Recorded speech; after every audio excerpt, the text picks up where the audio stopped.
잠시 뒤인 오늘 밤 10시 2022 카타르 월드컵 H조 1차전이 펼쳐집니다. 한국과 우루과이 어느 한쪽도 물러설 수 없는 조별리그 첫 경기가 되겠죠. 이 태극전사들이 12년 만에 월드컵 16강 진출에 도전합니다. 자세한 내용은 김민구 축구 해설위원과 알아보겠습니다. 안녕하십니까? 네, 안녕하세요. 네.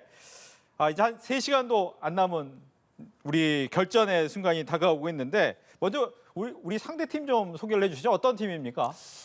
우루과이는 일단에는 선수들이 대부분 굉장히 강하고요. 네. 기술적으로도 높은 레벨인 것은 부정할 수가 없고 무엇보다 우리가 신경을 써야 되는 부분은 굉장히 진흙탕 싸움을 잘하는 팀이다. 몸으로 부딪히는 것을 두려워하지 않고 직접적으로 높은 위치부터 싸우는 걸 좋아하고 잘하는 팀이다. 저는 이렇게 생각합니다. 남미 특유의 좀 빠름 아니면 몸싸움 이게 많이 보인다 이거 이렇게 봐야 될까요? 일단은 뭐 피파 랭킹이라든지 네. 뭐 월드컵 우승을 2번이나 했었으니까 기술적인 레벨이라든지 스피드적인 측면은 우루과이의 강점 여러 가지 중에 하나라고 생각을 하고요. 무엇보다도 한국 대표팀을 괴롭힐 거라고 생각을 하는 부분은 앞서 말씀드렸던 이런 끈적끈적한 승부를 굉장히 잘하는 팀. 그러니까 네. 단판 승부에서 굉장히 잘 활용될 수 있는 강점을 가지고 있는 거라는 겁니다. 예, 보통 이제 1차전에 이겨야 16강 진출이 조금은 수월해지지 않습니까? 그렇죠. 그런데 보니까 우리가 많이 아는 수아레즈 이런 선수들이 그대로 있더라고요.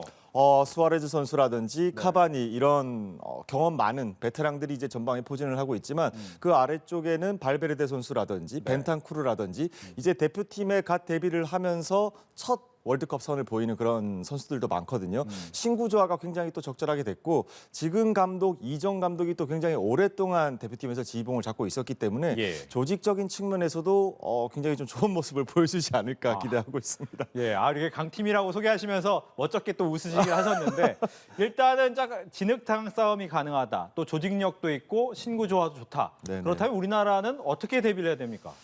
저는 이 앞서 경기를 펼쳤던 아시아 국가들이 한국 대표팀에 굉장히 좋은 힌트들을 줬다고 생각을 하거든요.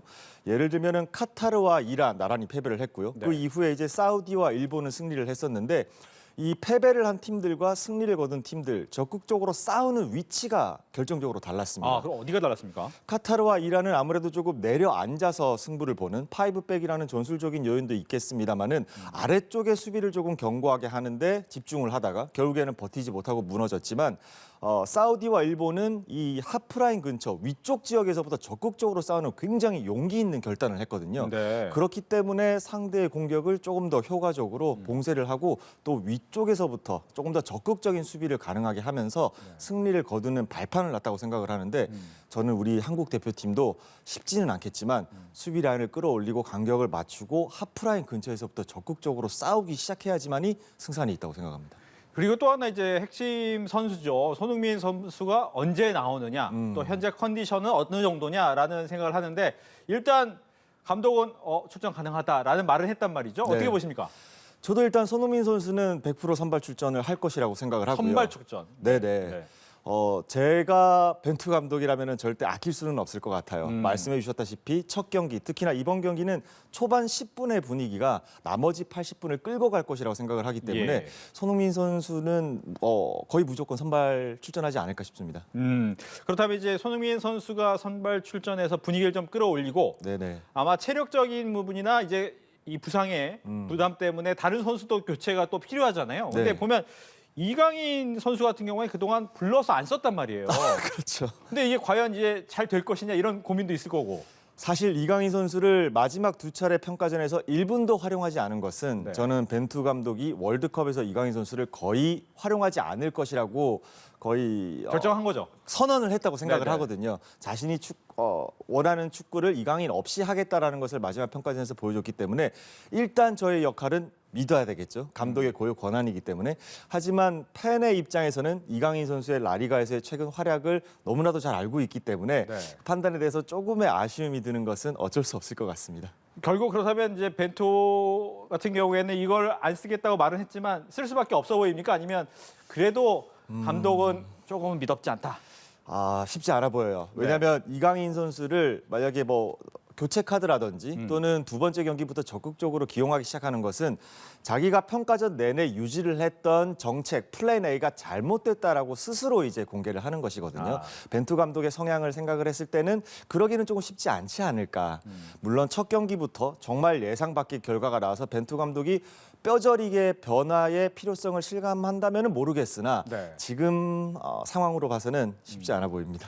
또 하나 이제 저희가 생각하는 이제 공격의 축인 황희찬 선수 같은 경우에 좀 안타깝잖아요. 어떻게 해야 됩니까?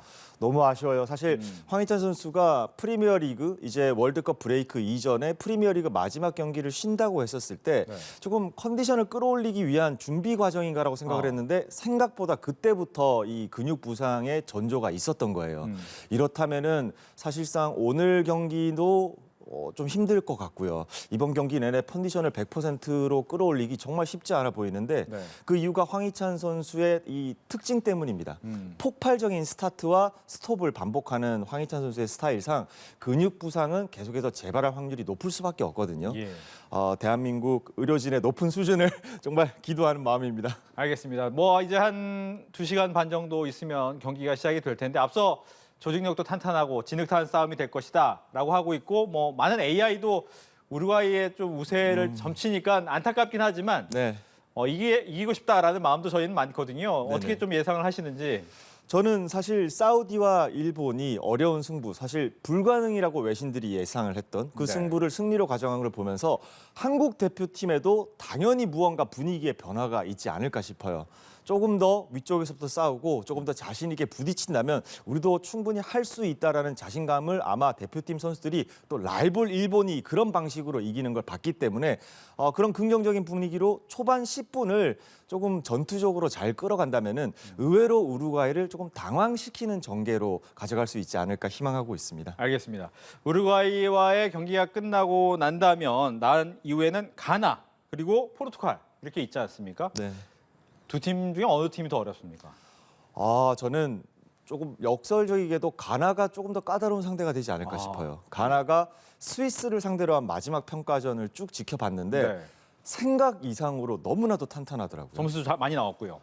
그렇죠. 네. 또 후반전에 교체 투입돼서 들어오는 선수들의 수준이 선발로 내보냈던 11명과 비교를 해서 오히려 몇몇 선수들은 더 나은 경기력을 보여주는 것처럼 느껴질 정도로 굉장히 탄탄해 보였거든요.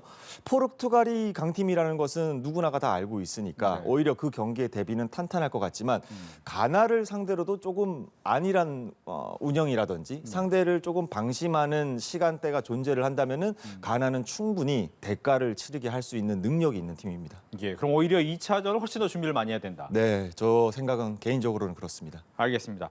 오늘 아까 오시는데 광화문 응원 뚫고 오셔가지고 저희는 처음에 약간 시간이 좀 늦지 않으실까 했는데 많이 있었죠, 사람들?